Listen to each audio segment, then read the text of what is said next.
Are you making these common mistakes while trying to sound like a native English speaker?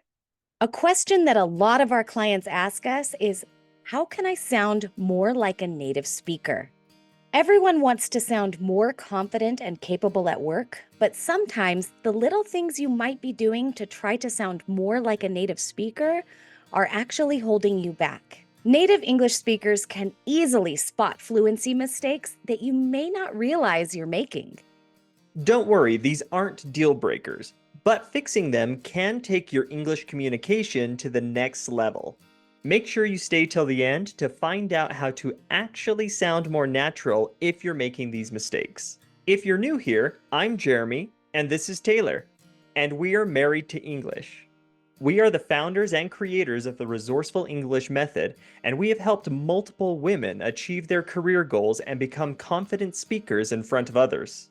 If this sounds helpful, be sure to like this video, subscribe to our channel, and hit the bell icon to receive notifications for all upcoming videos.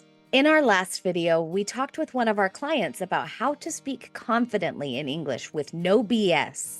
Be sure to check that one out next and hear from our client Juvie about her success within our program. So, let's dive into the mistakes that are making you sound less natural. Number 1, being a speed demon. There is a major misconception that speaking fast equals fluency. Native speakers adjust their talking speed depending on the situation.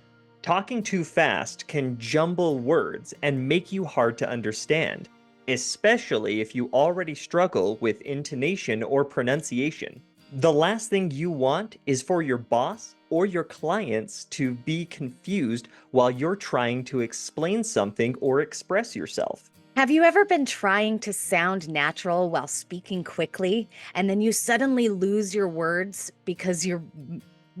Just like that. You lose your words because... Have you ever been trying to sound natural while speaking quickly, and then you suddenly lose your words because your mouth is moving faster than your brain? Pace your speaking in a way that allows your brain to catch up with your mouth. Giving yourself time to think before you speak is going to let you emphasize important words, pause for effect, and drive your point across so everyone is on the same page as you. Being understood is the most important thing to focus on, and slowing down is going to be your secret weapon when it comes to improving your pronunciation and your clarity. Number 2, the Sarus Syndrome. When we hear big, complicated vocabulary words, we often associate that with high intelligence. While we all strive to sound more intelligent when we speak, using too many complex words can actually backfire in a number of ways. Overly complex words can sound unnatural in everyday conversation. Imagine your friend texting you and saying, "Let's commence our culinary exploration of this new restaurant."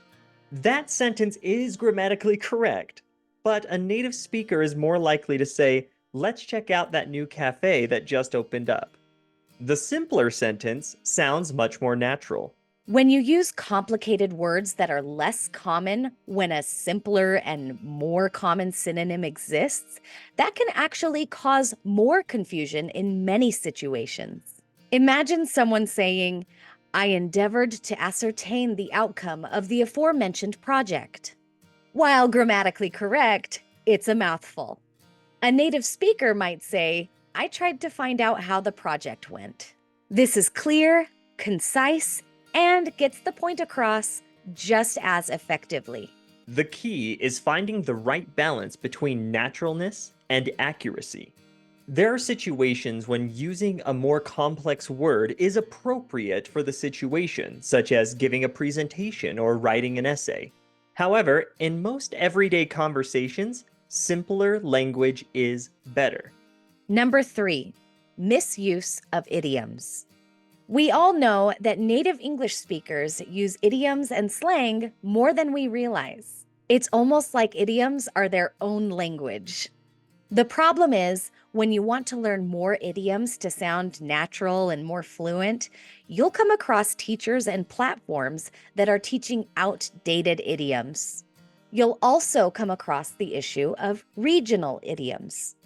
I, as an American, likely won't understand all of the idioms that your British teacher taught you. Unless an idiom is widely used across most English-speaking cultures, it's probably best to play it safe. Languages are like living things, so idioms and slang evolve over time. For example, saying something is all the rage or that somebody kicked the bucket might have been trendy decades ago, but they sound dated now. We also come across the overly taught idioms. You likely learned "it's raining cats and dogs," "two peas in a pod," or "a whale of a time" when you first learned about idioms. Why are these always taught first when they aren't commonly used anymore? It is of course essential to learn them because you'll likely see them in books or hear them in older movies, but I would avoid trying to fit them into your daily conversations. We're curious, what was the first idiom you were taught? Let us know in the comments. Idioms are meant to simplify a big idea into an easier phrase. So try to avoid forcing them into situations when it's already easy to express what you want to say. Learn new idioms the way native speakers do, by listening. You will eventually pick up on the meaning of an idiom due to the context of the conversation. So try to work them in when they feel natural to you. Remember, language is all about communication. In order to sound more like a native English speaker, your focus should be on speaking at a natural pace that allows you to gather your thoughts, choosing vocabulary words that are appropriate for the current conversation, and using idioms that are common and current. English is hard enough as it is, so don't make it harder on yourself by trying too hard to sound native. So there you have it, ladies. We've busted those fluency myths and hopefully left you feeling a little lighter and a lot more confident. Remember, fluency is more than just speaking fast or using fancy words. It's about expressing yourself clearly, confidently, and authentically. Embrace your unique voice and communication style. The world needs your ideas, perspective, and stories. So, slow down, speak clearly, and most importantly, believe in yourself. You've got this.